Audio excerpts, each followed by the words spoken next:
আসসালামু আলাইকুম।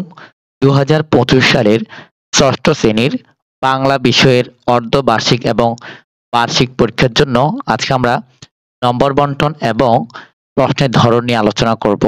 তোমরা স্ক্রিনে দেখতে পাচ্ছ, তোমাদের বাংলা বিষয়ে সৃজনশীল প্রশ্ন থাকবে, রচনামূলক প্রশ্ন থাকবে এবং বহু নির্বাচনী প্রশ্ন থাকবে।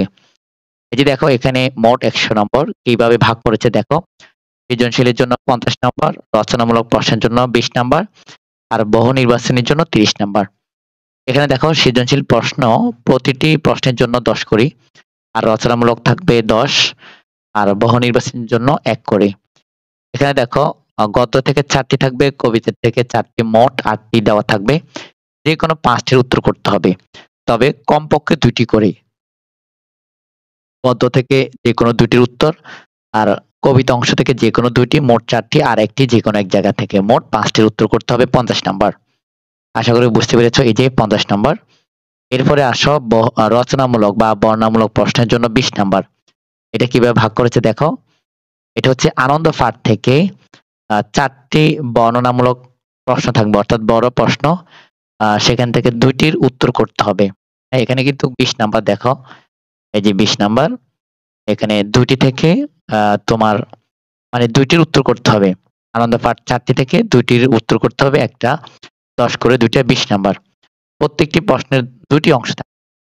অংশ ৫ করে। ক অংশের জন্য ৩, খ অংশের জন্য ৭, মোট ১০ নাম্বার। ২টি অংশ দেখো। ক এর জন্য ৩, খ এর জন্য ৭, মোট ১০। এই যে দেখো, এখানে প্রতিটি প্রশ্নের জন্য ১০ দেওয়া আছে বর্ণনামূলক। তো এরপরে দেখো বহু নির্বাচনী। বহু নির্বাচনী প্রশ্নের জন্য গদ্য থেকে ১৫টি, কবিতা থেকে ১৫টি, মোট ৩০টির উত্তর করতে হবে। এখানে কোনো বাদ দেওয়া যাবে না। সকল প্রশ্নের উত্তর করতে হবে।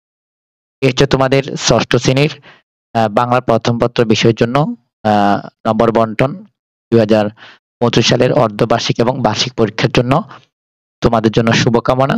তোমাদের সুবিধার্থে এই ভিডিও ডেসক্রিপশনে প্লেলিস্টের লিংক দেওয়া আছে, দেখে নিবে।